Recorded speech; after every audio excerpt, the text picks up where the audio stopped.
Bismillahirrahmanirrahim. Assalamualaikum warahmatullahi wabarakatuh.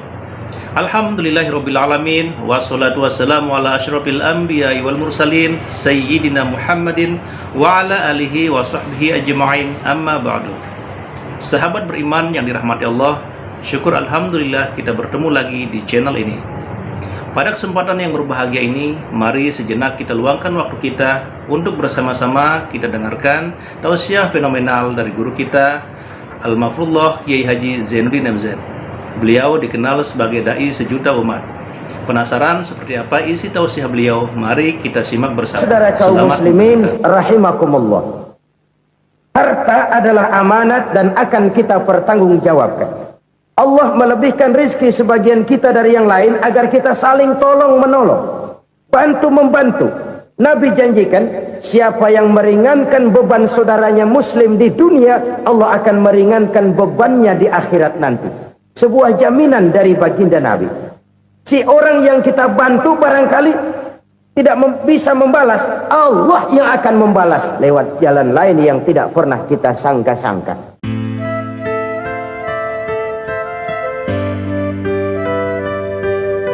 Selalu berusaha menyimpan sesuatu yang bisa membawa manfaat, baik untuk dirinya, untuk anak cucunya, maupun untuk keluarganya, untuk masa kini dan masa depannya.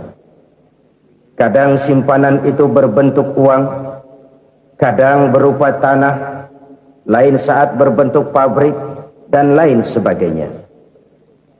Sementara masa depan yang paling pasti adalah akhirat.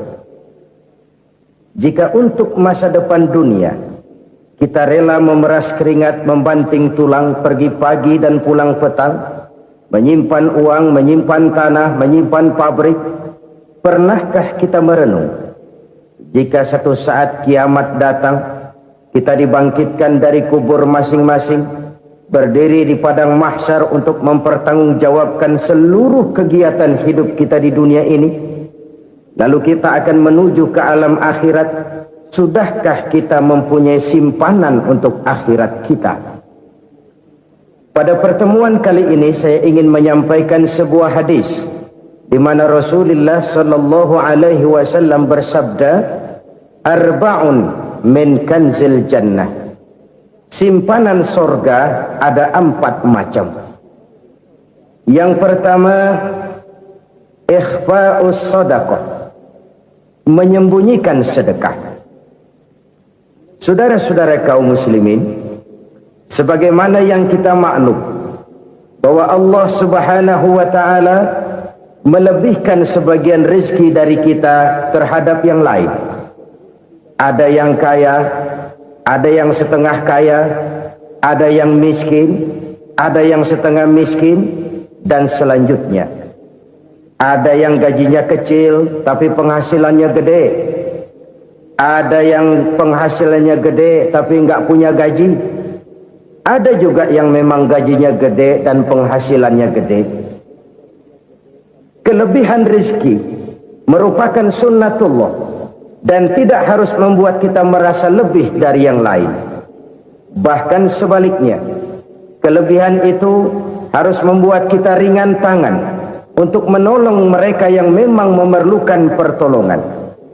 Kalau saudara diberikan ilmu, maka pertanyaan akhirat cuma satu: ilmumu kau amalkan untuk apa? Kalau saudara diberikan umur yang panjang, pengadilan akhirat juga bertanya satu: umurmu kau habiskan di mana? Tapi kalau saudara diberikan harta, pengadilan akhirat akan bertanya dua: hartamu kau dapat dari mana? Kau belanjakan kemana? Dari mananya ditanya, dan kemananya juga ditanya. Oleh karena kita akan dimintakan pertanggungan jawab, maka amanah yang bernama harta ini harus kita gunakan dengan sebaik-baiknya. Ada penggunaan yang merupakan kewajiban, itu zakat namanya. Ada penggunaan yang sewaktu-waktu, itu infak namanya. Ada yang lebih sewaktu-waktu lagi, dan itu sedekah namanya. Zakat dia terikat oleh haul dan nisab, oleh putaran batas waktu dan ukuran dari harta itu sendiri. Sedangkan infak terikat oleh situasi dan kondisi perekonomian seseorang. Sedangkan sedekah tidak terikat dengan apapun. Dalam kondisi seperti apapun kita bisa melakukan sedekah dengan yang terkecil sekalipun. Sampai-sampai Rasulullah sallallahu alaihi wasallam mengajarkan, la tahqiranna minal ma'rufi syai'an walau an talqa akhaka biwajhin talik. Atau ada hadis, tabassumuka fi wajhi akhika laka shadaqah. Senyumanmu kepada temanmu adalah sedekah. Jadi untuk melakukan sedekah tidak harus dalam berbentuk uang. Dengan ilmu kita bisa sedekah. Dengan tenaga kita bisa bersedekah, dengan pikiran kita bisa bersedekah, bahkan senyum kepada teman itu pun sedekah. Jadi kalau sedekah dengan uang memang belum punya uang, nyengir aja banyakin. Itu asal pada tempatnya, jangan lalu ketemu tiang listrik cengengesan. Tentu tidak pada tempatnya dan tidak wajar. Nah, sedekah yang paling dicintai Allah adalah sedekah yang disembunyikan. Artinya jauh dari sifat riya. Kan kadang-kadang ada orang sedekah itu disebutkan namanya. Apa tidak bagus? Kalau memang niatnya ikhlas, ya bagus-bagus saja. Untuk memberikan sugesti kepada yang lain. Si Fulan bin Fulan nyumbang sekian, diumumkan. Boleh kalau niatnya untuk memberikan rangsangan kepada yang lain supaya dia menyumbang lebih besar dari orang tadi. Tapi kalau itu mendatangkan riya, maka sedekah yang paling dicintai Allah adalah sedekah yang disembunyikan. Tangan kiri saja tidak tahu apa yang diberikan oleh tangan kanan. Sedekah yang dilakukan dengan ikhlas akan merupakan perbendaharaan surga, tersembunyi dari pandangan orang lain, tidak seorang pun tahu. Karena memang sikap yang baik adalah melupakan kebaikan dan mengingat kesalahan. Itu salah satu ciri orang bahagia. Orang yang selalu mengingat kesalahannya dan berusaha melupakan segala kebaikannya. Kalau dia akan berada kebaikan, dia tidak bisa ikut, dia merasa rugi karena dia merasa belum pernah berbuat baik. Tapi kalau akan melakukan kesalahan baru, dia ingat kesalahan yang sudah-sudah, sehingga terhalang baginya untuk melakukan satu kesalahan baru. Demikianlah saudara-saudara, bahwa Allah melebihkan rizki sebagian kita dari yang lain, agar terjadi tolong-menolong dalam kehidupan ini. Jadi kesenjangan yang nature, kesenjangan yang alami, itu sunnatullah. Ada yang kaya, ada yang miskin, ada yang kelas menengah. Nah, kenapa lalu sekarang kita berusaha mengentaskan kemiskinan? Oleh karena adanya kesenjangan struktural. Kalau yang kaya bisa semakin kaya, kenapa yang miskin tidak bisa naik jadi ikut sedikit kaya? Sebab pada dasarnya Islam adalah agama yang sejak turunnya sudah berupaya memerangi kemiskinan. Bahkan dikatakan kemiskinan itu mendekatkan kepada kekufuran.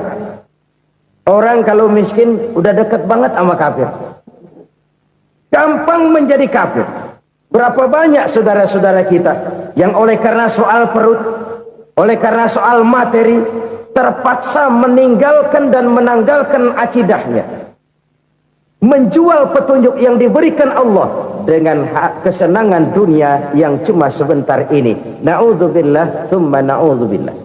Jadi makin kita sembunyikan satu sedekah, semakin banyak perbendaharaan kita di surga. Sedekah yang paling dicintai Allah adalah sedekah yang disembunyikan. Malahan ada seorang sufi, dia punya kebiasaan kalau pergi sholat Jumat dia bawa uang, itu uang dia taruh di bawah tikar masjid. Dia niat sedekah kepada siapa saja yang nemuin itu duit. Maksudnya apa? Supaya yang nemuin nggak tahu siapa yang punya duit. Demikian dia saking ingin menyembunyikan sedekahnya. Karena sifat riya itu bisa memakan amal kita sendiri. Riya itu termasuk menyebut-nyebut kebaikan kita. Orang yang suka nepuk dada, sedikit-sedikit ngitungnya kalau nggak gua. Tuh kalau nggak gua tuh. Tuh yang belas itu kalau nggak gua, kalau nggak gua. Iya kalau nggak lu kenapa emang? Orang yang suka menepuk jasa. Biasanya memang begitu, saudara-saudara. Kalau perang lagi berkecamuk, orang nggak sempat ngaku jadi pahlawan. Tapi begitu perang selesai, yang kagak kenal bedil ngaku pahlawan, Mas. Itu sesuatu yang biasa. Oleh karenanya, orang-orang yang ikhlas dalam bersedekah, disembunyikannya sedekah itu Allah cinta betul. Malahan ada hadis memberikan jaminan, inna shadaqatal mar'il muslimi tazidu fil umri wa tadfa'u mitata su'i. Sesungguhnya sedekahnya seorang mukmin tazidu fil umri, bisa menambah umur panjang, wa tadfa'u mitata su'i, dan menyelamatkan manusia dari mati secara su'ul khatimah. Jadi siapa yang kepengen panjang umur, banyaklah sedekah. Yang bosan hidup, pelit terus. Sedekah menambah panjang umur dan menyelamatkan manusia dari mati secara su'ul khatimah. Pak, katanya umur itu nggak bisa ditambah, nggak bisa dikurangin. Kapan? Kalau ajal sudah datang. Fa idza jaa ajaluhum la yastakhiruna sa'atan wa la yastaqdimun. Kalau ajal datang tidak bisa dimajukan, tidak bisa dimundurkan. Itu kalau ajal sudah datang. Tidak bisa lagi umur ditambah dikurangi, sudah datang. Tapi kalau belum datang, itu kan haknya Allah. Mau ditambah, mau dikurangi, hak prerogatif Allah. Sebagai pencipta manusia, Allah maha kuasa dan maha mampu. Sedekah ini menambah panjang umur dan menyelamatkan manusia dari mati secara su'ul khatimah. Itu orang mati kan sama ya, kondisinya mati, nggak nafas. Tapi hakikat mati kan lain-lain. Ada yang mati itu husnul khatimah, baik akhirnya. Misalnya lagi ngaji mati, lagi sholat mati, lagi sedekah mati. Ini yang dinamakan dengan husnul khatimah, baik di akhirnya. Sebaliknya ada yang su'ul khatimah, jelek di akhirnya. Ini yang jadi catatan akhir. Lagi nyekek botol, mampus. Lagi banting kartu, modar. Su'ul khatimah, jelek pada akhirnya. Sedekah menyelamatkan manusia dari mati secara su'ul khatimah. Dan kita semua kepengen mendapat husnul khatimah, jauh dari su'ul khatimah. Oleh sebab itu yang bisa menyelamatkan kita dari penyakit itu antara lain adalah sedekah yang disembunyikan, yang dikerjakan dengan ikhlas karena Allah, tidak karena kepengen dipuji orang, tidak karena ingin dikatakan orang pemurah. Sebab orang dermawan itu orang yang memberi tanpa harus diminta. Kalau masih harus diminta, ya belum dermawan namanya, masih harus diminta. Kalau nggak diminta ya tulus, lolos, polos. Saudara-saudara kaum muslimin rahimakumullah, harta adalah amanat dan akan kita pertanggungjawabkan. Allah melebihkan rezeki sebagian kita dari yang lain agar kita saling tolong menolong, bantu membantu. Nabi janjikan, siapa yang meringankan beban saudaranya muslim di dunia, Allah akan meringankan bebannya di akhirat nanti. Sebuah jaminan dari baginda Nabi. Si orang yang kita bantu barangkali tidak bisa membalas, Allah yang akan membalas lewat jalan lain yang tidak pernah kita sangka-sangka. Ada orang tanya, Pak, ini ada orang nyumbang masjid sambil marah-marah, bagaimana? Saya bilang, sumbangannya aja ambil, marahnya jangan. Marahnya jangan diambil, itu urusan dia. Saudara-saudara kaum muslimin rahimakumullah, umat Islam ini kan umat yang punya potensi besar. Kadang kita merenung, kenapa kadang-kadang pembangunan masjid kok lambat sekali? Kalau hotel hari ini peletakan pertama, bulan depan peresmian. Supermarket hari ini peletakan batu pertama, minggu depan peresmian. Tapi kalau sudah yang namanya masjid, kadang-kadang peletakan batu pertama sekaligus jadi batu terakhir. 3 tahun, 4 tahun, campur nebar jalak di jalanan, duit dijaring kayak ikan sepat. Apa tidak ada orang Islam yang kaya? Banyak. Apa tidak ada pengusaha muslim yang jadi konglomerat? Ada. Lalu yang belum banyak itu yang komit terhadap nilai-nilai agamanya. Akhirnya kita jatuh jadi umat yang lemah. Belum ada pengusaha konglomerat muslim buka pabrik supermi cap beduk misalnya umpamanya atau pabrik kecap cap sorban supaya identitas keislamannya sedikit kelihatan. Kita jatuh jadi umat yang lemah karena potensi tidak terinventarisir dengan baik. Kita ini ibarat kompor yang cuma matengin nasi orang lain. Potensi kita dimanfaatkan oleh orang lain. Ukhuwah Islamiyah kita baru terbatas kepada silaturahmi. Ukhuwah di bidang ekonomi kita lemah, ukhuwah di bidang kebudayaan kita lemah, apalagi ukhuwah di bidang politik kita lebih rapuh lagi. Padahal ukhuwah itu adalah totalitas kehidupan manusia, menyangkut ipolek sosbud, memerlukan nilai-nilai ukhuwah.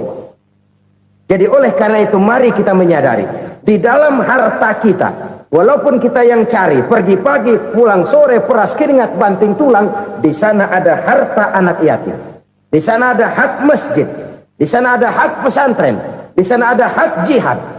Berbahagialah seseorang apabila dia oleh Allah dijadikan keran itu menyimpan air, tapi tidak untuk dirinya, tapi disalurkannya kepada mereka yang memang memerlukannya. Saudara-saudara kaum muslimin rahimakumullah, ini yang pertama. Jadi perbendaharaan surga adalah menyembunyikan sedekah. Orang lain nggak tahu, kita pun nggak pernah ngitung-ngitung. Kita anggap lewat begitu saja, padahal itu deposit akhirat. Satu. Yang kedua, perbendaharaan surga itu apa? Wa kitmanul musibah, menyembunyikan kesulitan. Kadang orang takut menghadapi kesulitan, tapi makin kita merenung, hidup ini kan sebenarnya urusan. Takut sama urusan ya jangan hidup. Tandanya orang hidup itu kalau punya urusan.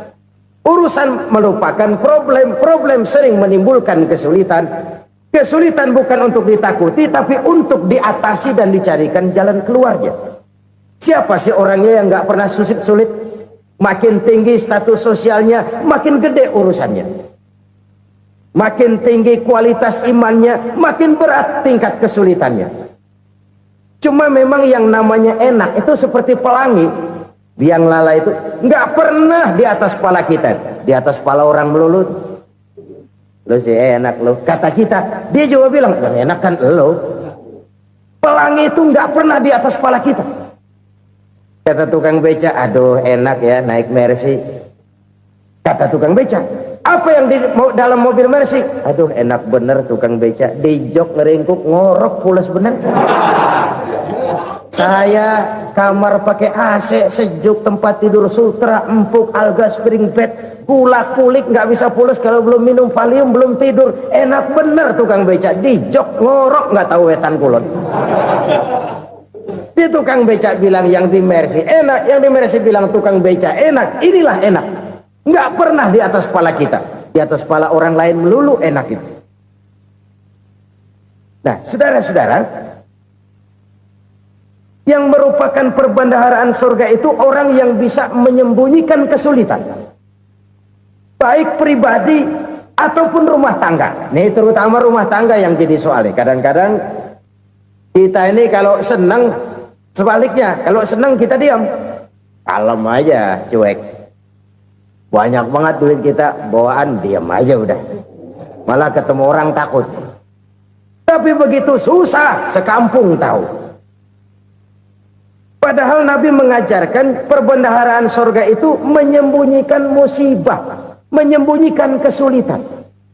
Kalau enak, cerita sama orang-orang. Kalau nggak enak, rasain sendiri, tekan sendiri, atasin sendiri. Kita kan sebaliknya, senang kita diam, asal lagi susah, paling tidak kita nyari teman buat cerita kesusahan. Siapa orangnya yang nggak pernah susah? Cuma soalnya bagaimana kita mengatasi kesusahan itu sendiri. Begitu juga misalnya kalau orang sudah berumah tangga, itu orang tuanya harus menjadi tempat dia cerita yang enak-enak saja. Yang nggak enak rasain berdua, selesaikan berdua, atasin berdua. Jangan dibalik. Asal senang diam, giliran susah saja. Maknya laporan. Terbalik. Bisa menjaga security informasi. Maka nama bayam keluar diam. Malah seluitan. Enak amat lo makan daging ayam. Security informasi. Saudara-saudara kaum muslimin rahimakumullah. Ujian yang terberat itu yang pernah diberikan kepada para nabi, para rasul, para aulia, para ulama. Makin tinggi keimanan, makin berat bentuk kesulitan. Ayo saya kemukakan satu contoh saja. Ada seorang nabi yang kaya, nabi kaya, namanya Nabi Ayub. Iblis kalau orang begini kan keki. Ibadahnya rajin, kaya. Nih yang kayak begini susah digodain. Kalau ibadahnya rajin, miskin, kali bisa disogok. Sini imannya mantap, ibadahnya rajin, kaya, nabi lagi. Oh, tapi namanya iblis nggak kurang akal. Laporan, Tuhan, kenapa Les? Ya ini bahasa saya, bahasa Qurannya sih nggak gitu. Itu hambamu yang namanya Ayub, dia rajin ibadah cuma karena dikasih kaya aja. Coba kasih miskin dia, berhenti dia sembahyang. Ah, kamu bisa aja. Saya tahu Ayub itu hambaku yang ikhlas. Saya buktiin Tuhan, silahkan. Dibuktiin lah, iblis turun ke alamin. Yang mula-mula dia lakukan, dia rusak sawah ladang Nabi Ayub. Dia binasakan binatang ternak Nabi Ayub. Sehingga dalam waktu singkat, jatuhlah Nabi Ayub dari orang paling kaya jadi orang paling miskin. Beliau masih ibadah di mihrab dalam masjid. Datang iblis. Saudara Ayub, ya. Lagi ngapain? Ibadah. Nyembah Allah, nyembah Allah. Oh, percuma. Kenapa? Tuhan yang ente sembah nih, dia udah bikin miskin ente. Sawah ladang ente hancur lebur, binatang ternak binasa. Sekarang ente jadi orang paling miskin. Ngapain nyembah Tuhan kayak begitu? Tekor. Udah berhenti dah ibadah, berhenti ibadah. Ini iblis sama Tuhan laporannya lain, yang dikerjakan kepada Nabi Ayub juga lain.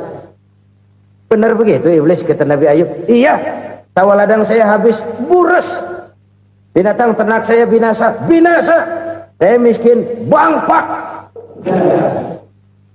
Apa jawab Nabi Ayub? Bukan innalillahi, ya ini hebat. Alhamdulillahillazi a'tani wa akhza minni. Segala puji bagi Allah yang telah memberikan harta kepada saya dan sekarang mengambilnya lagi. Alhamdulillah. Allah yang ngasih, Allah yang ambil. Itu mah urusan Allah. Iblis cuman ibadah jalan terus, sujud lagi Nabi Ayub. Iblis seleher gondok banget. Dasar Nabi nggak mempan dia apa-apain. Miskin malah alhamdulillah. Allah yang ngasih, Allah yang ngambil. Jadi kalau kita tidak komit, kita tidak terikat kepada kaya, miskin, senang, susah, apa yang bisa bikin kita susah? Jadikan kekayaan, kemiskinan, jadikan senang, susah sebagai anak buah yang bisa kita atur. Jangan kekayaan ngatur kita, jangan kemiskinan ngatur kita. Kita yang harus mengatur mereka. Senang, susah, kaya, miskin, bahagia, sengsara, jadikan itu anak buah yang bisa kita atur. Kalau sekarang kita kaya, lain saat boleh jadi kita miskin, semiskin-miskinnya. Allah yang ngasih, Allah yang ngambil. Tenaga mana yang bisa menghalangi? Ibadah jalan terus. Iblis makin gondok. Dasar Nabi loh. Akhirnya apa? Nabi Ayub dikerjain, diberikan penyakit. Demikian fatal penyakitnya. Bayangin, udah miskin sakit. Masya Allah. Miskin sakit. Sakitnya nggak lama, kira-kira 16 tahun. Istrinya 3, 2 mental minta ceraiin. Ngerawatin laki bengek begini. Senang belum tentu, susah udah pasti nih. Cerai aja, cerai dah. Cerai. Tinggal satu Siti Rahmah yang setia menemani beliau. Sesetia-setianya hati perempuan. Satu saat Siti Rahmah bilang, "Bang, iya, abang kan Nabi, Bang. Lalu namanya Nabi kan doanya jarang meleset, Bang. Maksud kamu minta kenapa sih sama Tuhan biar abang sembuh baik dah, Bang?" Siti Rahmah, "Iya, saya sakit berapa tahun sih dah? 16 tahun, Bang. Sebelum ini saya sehat berapa tahun? Ya kira-kira 60 tahun, Bang. Nah, coba ente banding-bandingin, Rahmah. Saya dikasih sehat 60 tahun, dikasih sakit 16 tahun. Sudah nggak sabar mau doa kepada Allah minta sembuh. Saya malu kepada Allah. Diuji dengan yang luar biasa seperti ini, tidak mengganggu stabilitas kehambaannya. Dia tetap menghamba kepada Allah Subhanahu wa ta'ala. Saudara-saudara kaum muslimin rahimakumullah, kunci menghadapi kesulitan itu apa? Allah jelaskan dalam satu ayat, wa basyiris sabirin alladzina iza asabathum musibah qalu inna lillahi wa inna ilaihi raji'un.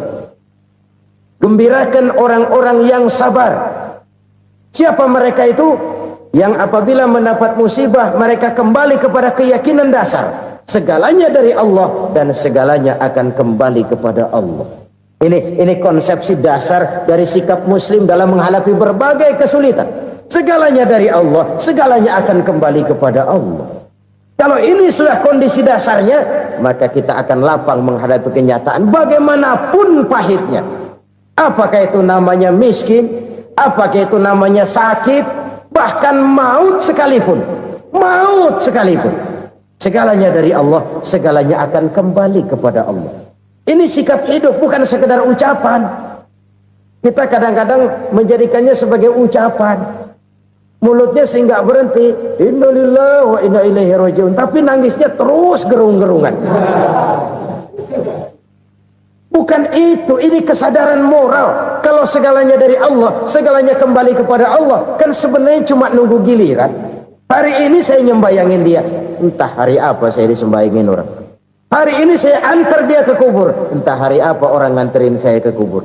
Hari ini saya tahlilkan dia, entah nanti kapan orang tahlilkan saya. Segalanya dari Allah, segalanya akan kembali juga kepada Allah.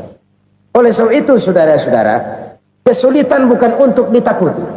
Kesulitan justru untuk diatasi, dicarikan jalan keluarnya. Dan tidak ada orang yang tidak pernah mendapat kesulitan. Tidak ada.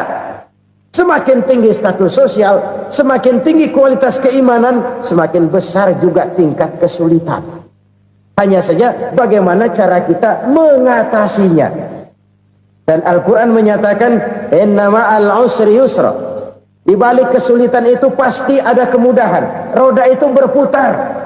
Karena itu Rasulullah sallallahu alaihi wasallam mengingatkan kepada kita, ta'arraf ila Allah fir raha ya'rifka fis syiddah.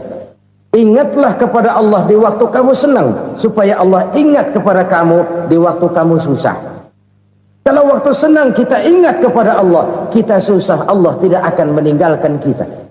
Tapi kalau waktu senang kita jauh dari Allah, sujud tidak sempat, dengan masjid jauh, ketika senang kita lupakan Allah. Nanti begitu kita susah, Allah lupakan kita. Dan itu menyakitkan. Oleh karena itu orang-orang tua kita dulu bilang, kalau lagi sehat ingat-ingat lu bakal sakit nanti. Kalau lagi kaya ingat-ingat satu saat kita bakal jatuh miskin. Bahkan kalau lagi muda ingat-ingat kita bakal tua. Dan yang terpenting, kalau lagi hidup ingat-ingat kita bakal mati. Saudara-saudara kaum muslimin rahimakumullah. Jadi yang kedua yang merupakan perbendaharaan surga, menyembunyikan musibah. Saudara-saudara kaum muslimin rahimakumullah. Hal ketiga yang merupakan perbendaharaan surga adalah wasilatur rahmi. Orang yang suka bersilaturahmi. Sebagaimana yang kita maklum bahwa manusia adalah makhluk yang disebut zon politika. Makhluk sosial yang tidak mungkin hidup sendiri-sendiri. Betapa dan siapapun kita memerlukan orang lain. Bodoh betul manusia kalau tinggal di tengah masyarakat tapi tidak mau bermasyarakat. merasa hebat sendiri, pinter sendiri, gagah sendiri, kaya sendiri. Mungkin kalau mati juga ngubur sendiri. Jangankan kita di sini, di sorga saja Nabi Adam waktu sendirian bengong melulu, mondar mandir. Allah tegur dam sepi dam. Ya ini kalau bahasa saya. Iya Tuhan, sepi ini nggak ada coret-corekan pisan ini. Diciptakan Siti Hawa baru anteng Nabi Adam. Itu di surga. Cobalah. Umpamanya saudara tinggal di Jakarta nih. Kayak bener. Apaan aja di Jakarta punya saudara deh. Jembatan Semanggi ambil. Monas Buntel bawa pulang. Hotel-hotel ambil semua. Cuman tinggal di Jakarta sendirian, apa enaknya? Betapa dan siapapun kita perlu orang lain. Tidak ada seorang pun yang bisa memenuhi kebutuhan hidupnya secara sendiri-sendiri. Nah, Islam telah menyelamatkan manusia dari ras diskriminasi, mengikat manusia dengan persaudaraan yang berlandaskan kepada akidah. Karena itu dianjurkan bersilaturahmi. Bahkan Nabi menyatakan, man arada ayyubsata lahu fi rizqihi wa yunsa'a fi atharihi falyasil rahimah. Siapa yang kepengen diluaskan rezekinya dan dipanjangkan usianya, banyaklah ia bersilaturahmi. Siapa yang kepengen dimudahkan rezekinya, hendaknya ia banyak bersilaturahmi. Kalau banyak teman, kesulitan kan paling tidak ada tempat cerita. Udah susah sendirian, kita pikirin diri, nggak ada tempat tukar pikiran. Cepet banget sama bengek. Dilawan sendiri. Nah, secara makro kita bisa berkata, tidak mungkin ada kemenangan kalau tidak ada kekuatan.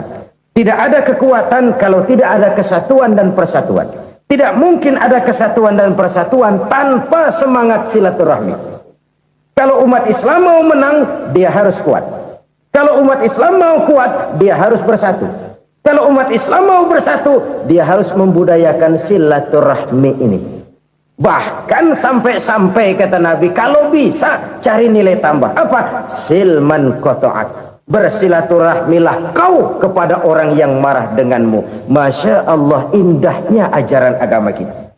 Orang yang marah pun kepada kita, kata Nabi, kalau bisa bersilaturahmilah kepadanya, kepada orang yang marah itu. Di situ nilai tambah. Cuman jujur nih hadis, ngucapinnya gampang, ngamalinnya yang berat banget. Orang marah sama kita disuruh silaturahmi, ada apa malu? Lu marah, ada gua marahan lagi. Gue pikirin. Saudara-saudara kaum muslimin rahimakumullah. Tapi ini yang diajarkan, bahkan ini yang dicontohkan oleh baginda Rasul. Bagaimana begitu mudah, misalnya satu saat Abu Jahal ini ngatur strategi bagaimana bikin Muhammad celaka. Dia gali lubang di depan tempat tidurnya. Dia tutupin daun korma. Terus dia panggil seseorang, ke sini. Kasih tahu Muhammad, pamannya sakit keras, minta ditengokin. Berangkat orang ini ke sana. Muhammad, labbaik. Pamanmu sakit keras, dia minta ditengokin. Baik, saya akan datang menjenguk beliau. Berangkatlah Nabi ke rumah Abu Jahal tanpa prasangka apapun. Abu Jahal udah pasang setil, selimut 3 rangkap setengah dipakai. Persis kayak orang meriang. Tapi sembari ngintip dari balik selimut, begitu Muhammad buka pintu, nah masuk perangkap nih. Muhammad jalan menuju tempat pembaringan. Makin lama makin dekat, makin lama makin dekat, makin dekat ke lubang yang dipasang oleh Abu Jahal itu. Dalam hati Abu Jahal, terus dah jatuh, mampus dah lo ini. Mampus lo hari ini nih. Apa yang terjadi? Malaikat Jibril datang. Muhammad, pamanmu cuma pura-pura sakit. Di depan tempat tidurnya ada lubang perangkap supaya kamu jatuh ke situ. Sudah, kamu pulang. Balik kanan Nabi. Sudah hampir jatuh ke lubang, balik kanan, pulang. Bayangin kecewanya Abu Jahal. Muhammad dikit lagi, Muhammad dikit lagi. Enggak paman, saya pulang aja. Emosi bangun dari tempat tidur, enggak sadar kalau lagi pura-pura sakit. Lompat ngejar Nabi, dia lupa dengan lubang yang dia gali. Serak, nyemplung sendiri ke dalam lubang.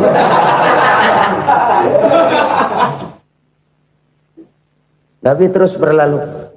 Ini terjadi keanehan. Jatuh ke lubang yang dia gali itu sebenarnya nggak terlalu dalam ya, antara 3-4 meteran lah. Tolong saya jatuh ke lubang ini. Datanglah pelayan-pelayannya itu. Angkat saya dari sini. Ngulurin tambang. Satu gulung belum juga nyampe itu tambah. Kurang beli lagi ke warung. Sambung ulur lagi, nggak juga bisa sampai. Wah ini kerjaan Muhammad ini. Tolong siapa salah seorang kamu ke rumah Muhammad, kasih tahu encangnya kecebur. Minta ditolongin. Sampaikan kepada Rasul. Kenapa? Pamanmu jatuh ke lubang, Muhammad minta tolong diangkatin. Tambang udah nyambung-nyambung nggak nyampe juga. Ya nanti saya datang saya tolong. Coba ini. Nyata-nyata orang berniat jahat mau mencelakakan dia. Datang dia menolong. Ini yang disebut air tuba dibalas air susu ya ini. Bukan sebaliknya. Air tuba dibalas air susu. Paman, kecebur ya? Iya Muhammad, tolong ini. Pegang tangan saya. Nabi ulurkan tangannya. Nyampe. Dipegang oleh Abu Jahal. Diangkat ke atas. Sampai atas. Apa kata Abu Jahal? Sihirmu memang hebat Muhammad. Udah ditolongin dikata sihir. Yang enak kita kemplang kan itu orang begitu. Urusan apa? Tapi inilah akhlak. Kalau bisa kamu bersilaturahmilah dengan orang yang marah kepadamu sekalipun. Orang marah kita tetap baik. So, kalau kita berbuat baik sama orang yang memang baik, rasanya sih biasa-biasa aja. Orang baik kita baik lagi. Ya draw aja, belum ada nilai tambah di situ. Baru ada nilai tambah kalau kita bisa berbuat baik kepada orang yang nyakitin kita. Itu namanya kita setingkat di atas dia. Dia sakitin kita, kita berbuat baik sama dia. Dia pelit sama kita, kita baik sama dia. Dia marahin kita, kita deketin dia. Di situ kita punya nilai tambah. Jadi siapa yang ingin diluaskan rezekinya kata Nabi dan dipanjangkan umurnya, hendaklah ia banyak-banyak bersilaturahmi. Sederhana sebenarnya silaturahmi. Tapi silaturahmi membangkitkan semangat kesatuan dan persatuan. Kesatuan dan persatuan melahirkan kekuatan. Dalam matematika, 1 ditambah 1 pasti 2. Tapi di tengah masyarakat, 1 orang takut ditambah 1 orang takut, hasilnya jadi 2 orang setengah berani. Kenapa setengah berani? Karena udah berdua. Tadi pan takut sendirian. Kalau dia kumpul turu-turu takut lah jadi berani. Kita yang lemah, kita yang tidak berdaya, kita yang miskin, kalau mau kompak bersatu, apa yang nggak bisa kita kerjain? Apalagi tinggal di kota besar, pilihan cuma 2, bertahan atau minggir. Bertahan atau minggir. Untuk bisa bertahan harus mampu bersaing. Untuk mampu bersaing harus punya keahlian. Keahlian harus ditunjang dengan pendidikan. Ditambah oleh kekompakan sebagai umat. Udah miskin mencar mulu, orang injek kita. Orang nggak pandang urusan apa malu. Oleh karena itu silaturahmi pada hakikatnya merupakan ruh dari ukhuwah yang diajarkan oleh agama kita. Bagaimana Islam menyelamatkan masyarakat manusia dari ras diskriminasi, mengikat manusia, dan tidak ada persaudaraan yang lebih indah selain persaudaraan yang diikat dengan nilai-nilai akidah. Sepanjang orang di jalan Allah, itulah saudara kita. Keluar dia dari jalan Allah, selesailah persaudaraan sampai di situ. Karena itu, kalau ingin menyimpan sesuatu di surga, banyaklah bersilaturahmi. Datang ke rumah ini, datang ke rumah itu, dan lain sebagainya. Itu simpanan kita di akhirat nanti. Ini yang ketiga. Saudara-saudara, yang keempat, perbendaharaan surga itu apa? Wa qawlu la hawla wa la quwwata illa billah. Ucapan la haula wa la quwwata illa billah. Ibadah kan ada yang berat, modalnya besar. Bangun masjid berat, modalnya besar. Bangun rumah sakit berat, modalnya besar. Ada ibadah yang berat tapi modalnya ringan. Misalnya puasa. Puasa itu berat, mengendalikan nafsu. Kalau sekedar nggak makan nggak minum sih enteng, mengendalikan nafsu itu jihad terbesar. Tapi kan modalnya ringan, cuma niat saja. Ini ibadah berat, modalnya ringan. Ada ibadah yang ringan, modalnya juga enteng. Seperti termasuk ucapan la haula wala quwata illa billah. Tanpa sadar, la haula wala quwata illa billah, nyelengin tuh di surga. Nyelengin, kita nggak terasa, nyelengin simpenan akhirat. La haula wala quwata illa billah, nyimpan lagi.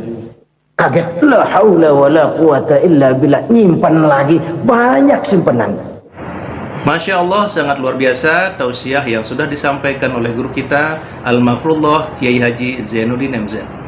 Sahabat beriman yang dimuliakan Allah, tetaplah di channel ini karena kajian ini belum selesai dan masih banyak lagi hal-hal menarik yang akan disampaikan beliau. Maka dari itu tetaplah di channel ini dan mari kita lanjutkan kembali. Selamat mendengarkan. Walaupun sebenarnya yang dimaksud di sini adalah kesadaran batin bahwa tidak ada daya dan kekuatan kecuali Allah. Itu intinya. Kita memulai pekerjaan disunahkan baca bismillah, kan begitu? Apa itu? Kesadaran moral bahwa ini saya bisa kerjakan. Saya kerjakan ini dengan menyebut nama Allah. Kenapa? Kalau Allah tidak memberikan daya dan kekuatan, mana mampu saya kerjakan ini. Maka saya kerjakan ini dengan menyebut nama Allah. Bismillah. Kesadaran moral. Manusia hanya wajib berusaha, tapi nggak pernah wajib berhasil. Banyak hal-hal yang kalau kita renungkan secara rasio nggak mungkin, tapi jadi kenyataan. La haula wala quwata illa billah. Tidak ada daya dan kekuatan kecuali bagi Allah semata-mata. Kesadaran moral akan kelemahan dan keterbatasan makhluk bernama manusia. Kadang kita kagum dengan otak, tapi kita sering lupa sama yang bikin otak. Padahal bagaimanapun hebatnya otak, yang bikin otak pasti lebih hebat dari otak. Nggak percaya, silahkan otak-otakan. Inilah kecenderungan. Kita kagum dengan pesawat-pesawat mutakhir, bukan main, besi gede banget terbang itu. Alangkah hebatnya. Lalu apa yang bikin otak tidak lebih hebat dari itu semua? Kita puji laut, apa yang bikin laut tidak lebih hebat dari laut itu? La haula wala quwata illa billah. Tidak ada daya dan kekuatan kecuali Allah. Apa yang bisa kita lakukan kalau tidak karena daya dan kemampuan yang diberikan oleh Allah kepada kita?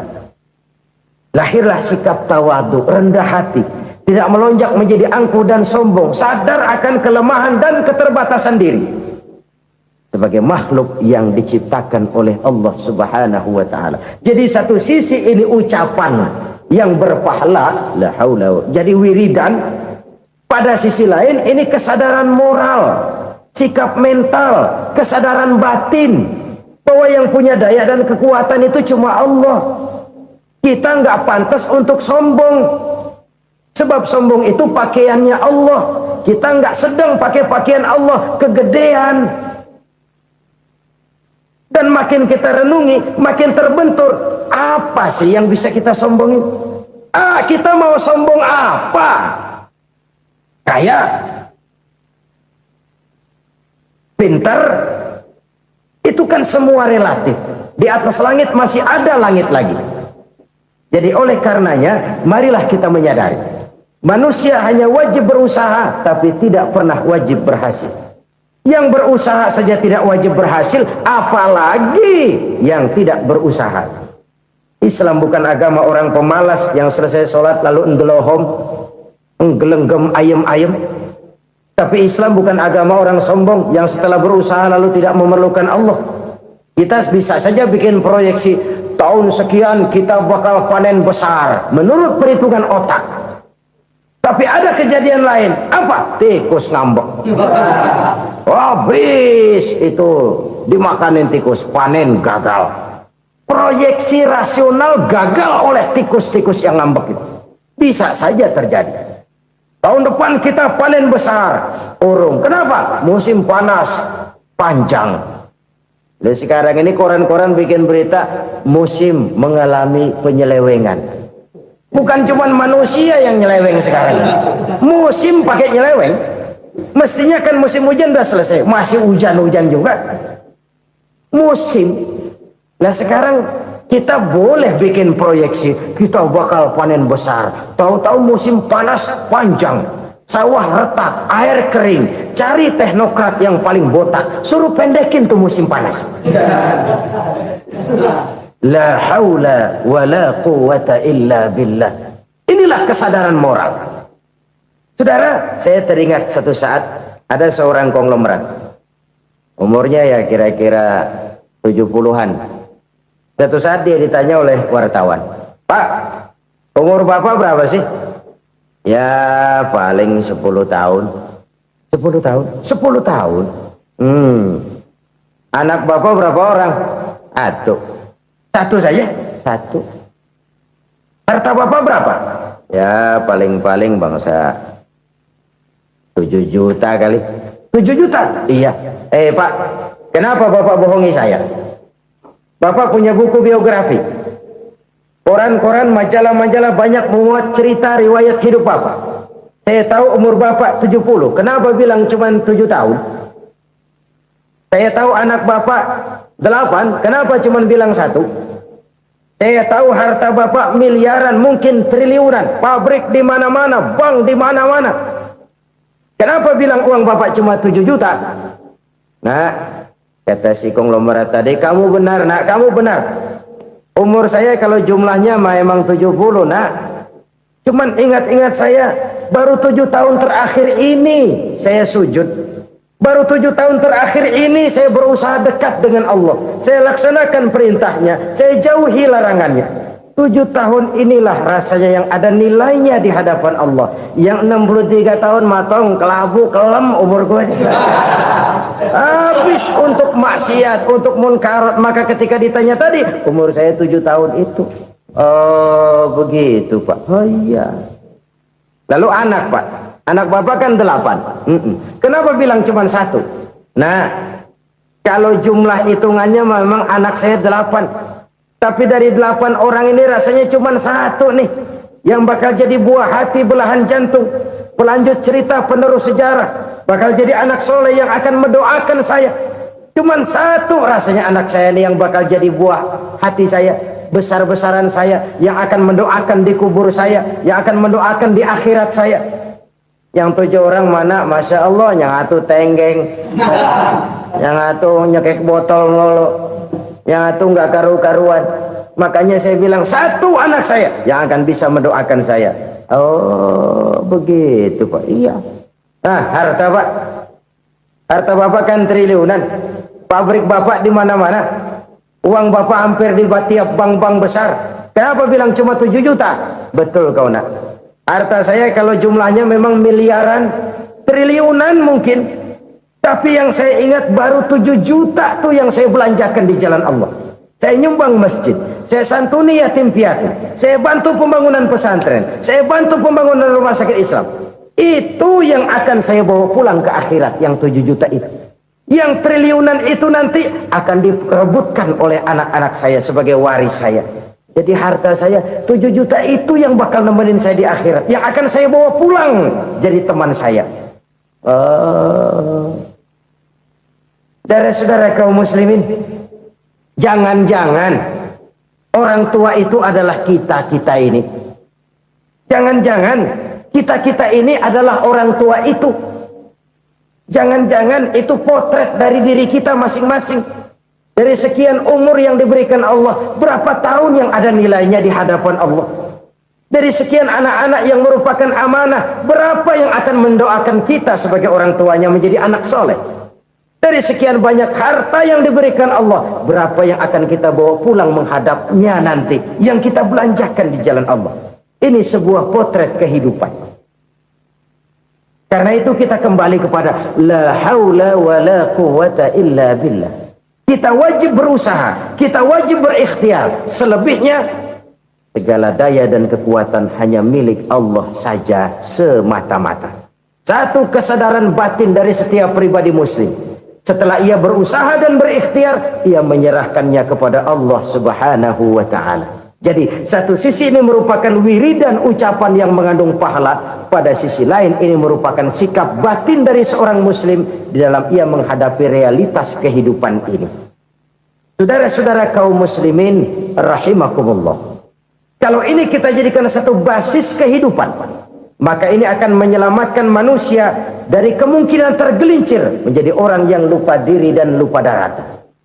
Sebab itu Imamul Ghazali berpesan, jadidis safinah fa innal bahra amiq wa khuziz zad fa inna safara ba'id wa khaffifil hamla fa innal hamla sadid.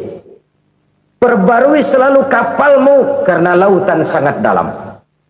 Bawa bekal yang banyak karena perjalanan ini sangat jauh. Ringankan beban karena kebanyakan beban akan menyakitkan. Alangkah indah kalimat ini, alangkah dalam makna yang terkandung di sana. Perbarui selalu kapalmu karena lautan sangat dalam. Apa artinya ini? Jaga mentalmu baik-baik. Pelihara imanmu baik-baik karena hidup penuh cobaan seperti lautan. Kita kalau berlayar di lautan kan kadang-kadang tenang, angin bertiup sepoi-sepoi basah. Jika malam datang, bintang gemintang bertabur menghias cakrawala. Rembulan memantulkan sinarnya dengan indah. Dalam keadaan begitu berlayar enak. Tapi lain saat ombak menggunung, halilintar menyambar, angin topan bertiup. Berapa banyak sudah saudara-saudara kita yang tenggelam di lautan dunia tanpa sadar bahwa dia belum sampai kepada pantai yang akan dituju. Berapa banyak sudah saudara-saudara kita yang tenggelam di lautan dunia ini tanpa sempat bangkit lagi. Dia menyangka sudah sampai kepada tujuannya. Hati-hati kapal jangan sampai bocor karena lautan sangat dalam. Iman ini jaga baik-baik karena hidup penuh dengan ujian. Wa khuzizat fa inna safara ba'id. Bawa bekal yang banyak karena perjalanan sangat jauh. Saudara mau ke Bandung, bawa duit. Saudara mau ke Surabaya, banyakkan lagi duitnya. Saudara mau ke Mekah, gepokan, iketan tuh duit nggak lembaran lagi. Makin jauh perjalanan, makin banyak bekal yang harus kita bawa. Kalau saudara dari Jakarta mau ke Surabaya, kagak bawa duit berangkat juga, itu sih bukan berani namanya, nekat. Sampai Surabaya belum tentu, sengsara di jalan udah pasti. Kenapa? Nggak bawa bekal berangkat. Sama juga kita nih, misalnya belum sempat sembahyang, mati. Waduh, berani banget orang. Belum punya bekal, mati. Sengsara di jalan. Atau bekal tidak cukup. Dari Jakarta saudara mau ke Surabaya, bawa duit 500 perak. Paling jauh Cikampek nyampenya itu. Paling jauh itu. Antara jauhnya perjalanan dengan bekal yang saudara bawa tidak seimbang. Hidup ini perjalanan panjang. A walking tour. Dimulai dari alam arwah. Sebelum jasad diciptakan, roh diciptakan lebih dulu. Dari situ pindah ke alam rahim. Dari alam rahim pindah ke alam dunia. Dari alam dunia pindah ke alam barzah. Baru menuju akhirat. Satu perjalanan panjang. Kalau bekal tidak bawa, sengsara di jalan. Bawa bekal yang banyak karena perjalanan ini sangat jauh. Wa khaffifil hamla, ringankan beban karena beban itu cuma akan menyulitkan. Kalau bekal itu sih keperluan, tapi beban nggak kita perluin, cuma ngeberat-beratin. Apa ini beban? Dosa. Kecurangan, kebatilan, kezoliman, ketidakadilan, kesewenang-wenangan. Itu akan jadi beban kita di akhirat.